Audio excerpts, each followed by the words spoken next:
एक अच्छी सुबह और एक खुशहाल परिवार। पत्नी किचन में व्यस्त है, बच्चे स्कूल जाने की तैयारी कर रहे हैं और मैं काम पर जाने के लिए तैयार हूं। तभी बच्चे की आवाज आई। पापा, आज मेरा जन्मदिन है, शाम को जल्दी घर आ जाना। मैंने अपने दोस्तों को भी बुलाया है। और हाँ, वापसी में केक, चॉकलेट और मिठाई भी जरूर लाना, ठीक है? अपना ध्यान रखना। बाय बाय बेटा। और मैं खुशी खुशी घर से निकल पड़ा। कुछ ही देर में मैं अपने कार्य क्षेत्र पहुंच गया। सुरक्षा अधिकारी ने सभी कर्मियों को सेफ्टी टॉक दिया और फिर मैंने बड़े ही उत्साह से कार्य आरंभ कर दिया। वैसे मेरे लिए यह कोई नया कार्य नहीं था। इस तरह के कार्य मैं पहले भी कई बार कर चुका था, इसीलिए मैं जल्दी से जल्दी कार्य संपन्न करके वापस अपने घर पहुंचना चाहता था, पर मैं नहीं पहुंच पाया। मैं दुर्घटनाग्रस्त हो गया। जब होश आया तो मैंने अपने आप को अस्पताल में पाया। मैं अपने बच्चों और परिवार से घिरा हुआ था। बच्चे गमगीन थे। पत्नी की अश्रुधारा लगातार बह रही थी। मैं तो हिल भी नहीं पा रहा था। मुझे बताया गया कि अब व्हीलचेयर ही मेरा सहारा है। मुझ पर तो जैसे दुखों का पहाड़ ही टूट पड़ा था। आमदनी का एकमात्र जरिया समाप्त हो गया।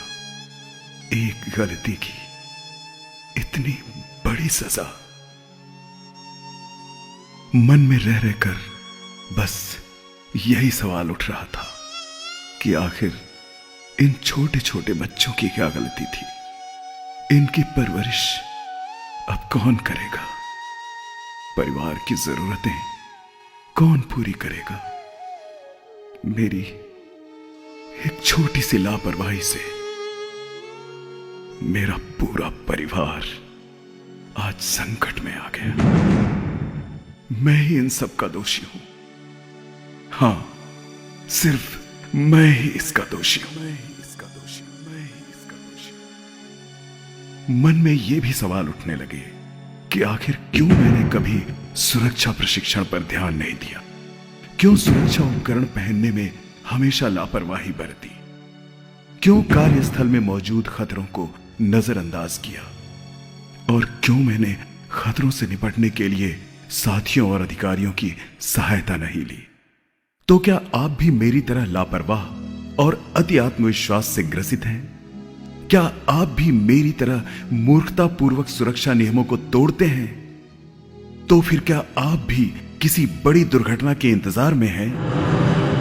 दोस्तों, दुर्घटना के मूलतः दो कारण होते हैं: असुरक्षित कार्य और असुरक्षित परिस्थितियां।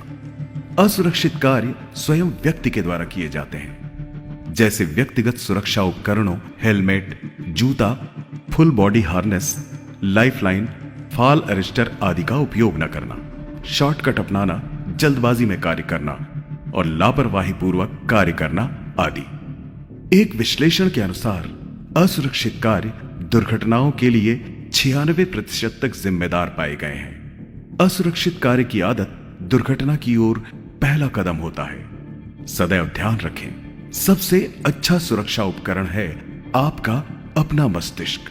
उसका उपयोग कीजिए। दुर्घटना का दूसरा कारण है असुरक्षित परिस्थितियां, जो कि बाह्य कारणों से निर्मित होती हैं, जैसे ऊंचाई के कार्य, बिजली, क्रेन, गैस, चलती हुई मशीनें, कन्वेयर बेल्ट, तप्त धातु एवं रसायन आदि के कार्य।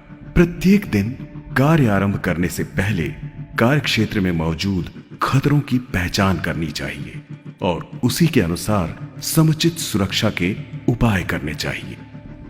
सदैव सतर्क रहें, सदैव सुरक्षित रहें। आवश्यकता इस बात की भी है कि हम नियर मिस प्रकरणों और पूर्व में घटित दुर्घटनाओं से कुछ सीखें और अपने कार्य व्यवहार में आवश्यक परिवर्तन एवं नियंत्रण करें, ताकि भविष्य में होने वाली दुर्घटनाओं की आशंका को भी रोका जा सके। दोस्तों, मेरी सुरक्षा मेरी स्वयं की जिम्मेदारी है। सुखमय जीवन का निर्माण सुरक्षा प्रथम की बुनियाद से ही शुरू होता है। अतः सुरक्षा को आत्मसात करें और उसे अपने आचरण में लाएं। हर रोज सुरक्षा की प्रतिज्ञा लें। घर, सड़क और कार्यक्षेत्र के हर कार्यकलाप में सुरक्षा को शामिल करें। सुरक्षा की चर्चा करें। इस तरह धीरे धीरे सुरक्षा आपकी आदत बन जाएगी। सदैव याद रखें, आपका जीवन आपके परिवार के लिए अनमोल है। आप सुरक्षित यानी आपका परिवार भी सुरक्षित। सुरक्षा अपनाइए और अपने कल को बचाइए। तो क्या आप तैयार हैं अपने जीवन को दुर्घटना मुक्त बनाने के लिए? यस। तो आइए मिलकर प्रण लेते हैं कि हम स्वयं अपनी, अपने साथियों की एवं कार्यक्षेत्र की संपत्ति की सुरक्षा करेंगे। अगर आप भी शून्य दुर्घटना की लक्ष्य प्राप्ति में सहयोग देना चाहते हैं तो तुरंत इसे फॉरवर्ड करें, लोगों में फैलाएं और उन्हें जागरूक बनाएं।